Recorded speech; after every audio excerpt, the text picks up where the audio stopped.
Hi everyone, welcome to the American History College Experience. Today we're going to have a quick investigation into Prohibition. Before we do that though, I just want to run through a little bit about what you might do if you study at New College.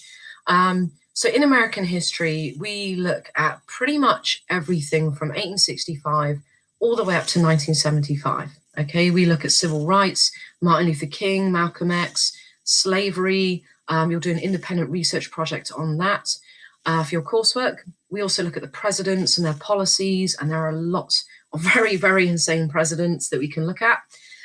We also look at foreign policy, so we'll look at World War I, World War II, we'll look at Vietnam, and we'll also look at different groups in society. So we'll look at young people, the birth of the teenager. We'll look at things like hippies and rock music and Hollywood. We'll look at women and their role in society. And we'll also look at Native Americans.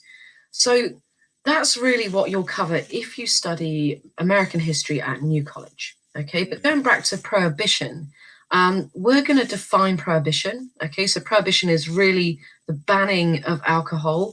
We're going to explain the reasons for Prohibition, because it's a bit strange, isn't it? You know, a government totally banning alcohol in a country. We're going to explain the problems of enforcing it and also the failure of it. Think about, why did it fail? Okay, so just want you to pause the video quickly and have a look at these as a challenge. Have a look at the clips, the pictures below. For what reasons do you think there might have been prohibition during wartime, so World War I?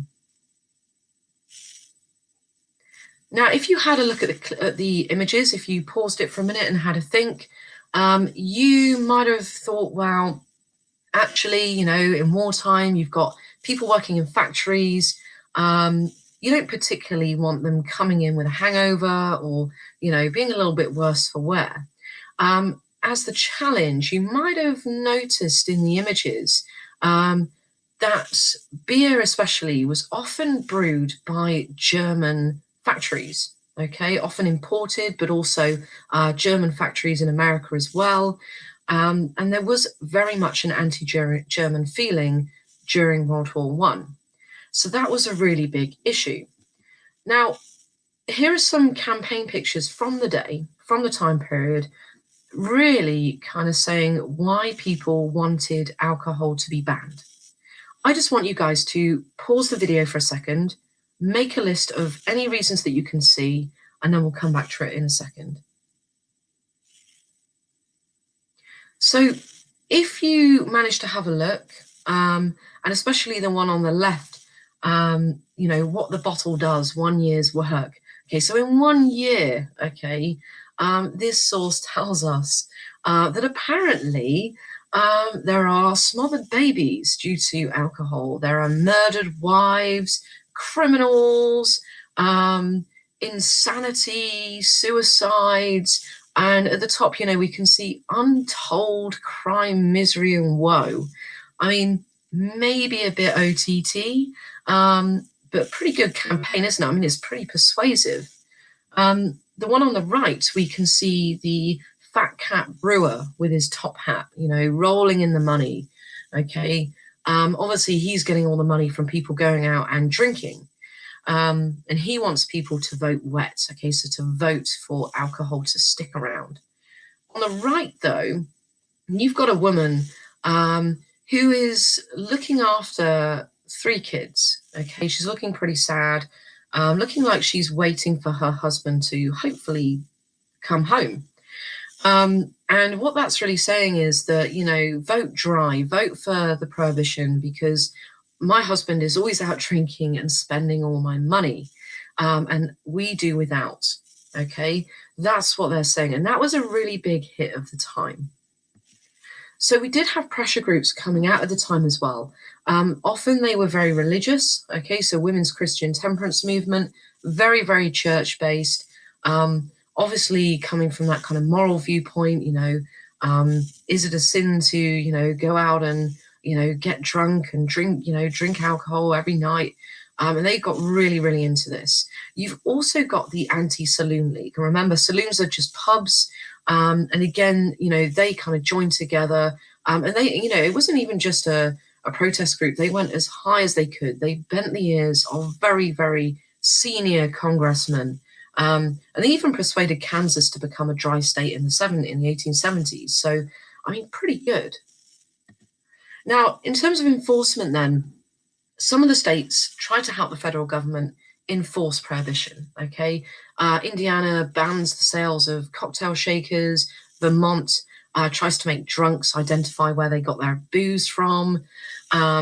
Prohibition, though, wasn't ever expected to cost the federal government more than $5 million. Okay, in fact, they estimated it would cost $300 million, not a small sum. And really, I mean, you think about how much they're spending, but there were never more than 3,000 agents, okay? And they were only paid around 2,500 a year. So not a massive sum at that point. So they're very, very easily bribed. Now, these guys were called the Incorruptibles, okay? Izzie Einstein and Mo Smith. A lot of the enforcers were very much bribed. These guys weren't, okay? And they made over 4,000 arrests. And confiscated over 5 million bottles of alcohol. I mean, that's a lot, isn't it? But they were really clever, and they even went to the point of wearing disguises. And you can see here, one of them's dressed as a homeless person, the other one's dressed as a woman, and because they were really well known, every bootlegger, every smuggler knew who they were. Okay, so they would dress up and try and get in the speakeasies and catch them where they were at. However, they did get taken off the job. They managed to raid a party where 21 of New York's leading government officials were drinking and bringing in alcohol. And they stopped them all at the door one by one and arrested them. Obviously, senior politicians not going to go down well. So I just want you to pause the video again, have a look at this source, and just see what you think. What issues were there in enforcing prohibition? Okay, so if you did manage to pause the video, you would have seen that actually the public opinion is very divided. Okay, they said for every speakeasy saloon that we put down, another one pops up.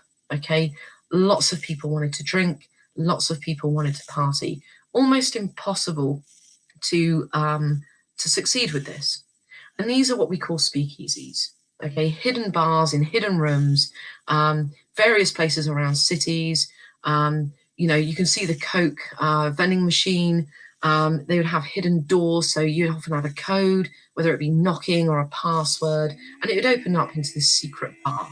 Okay, and they were rammed every night. Okay, loads of people coming to party.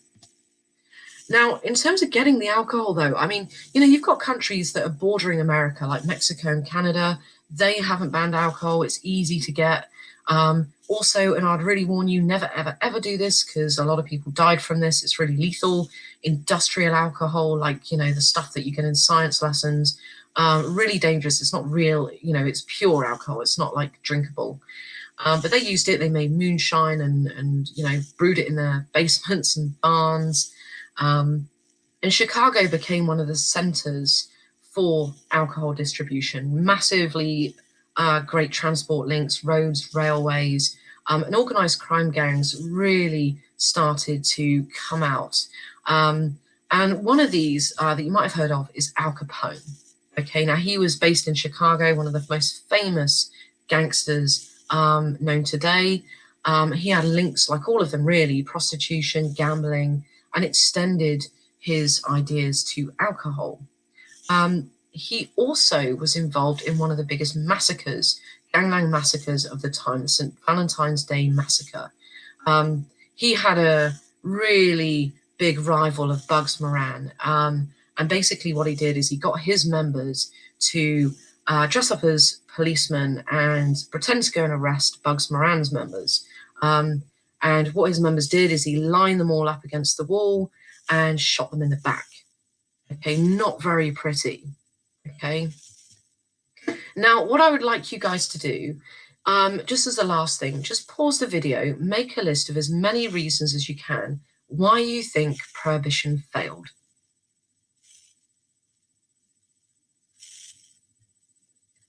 Okay, so if you made a list, okay, Some of the things you might have is the rise in organised crime, division of public opinion, the cost of it.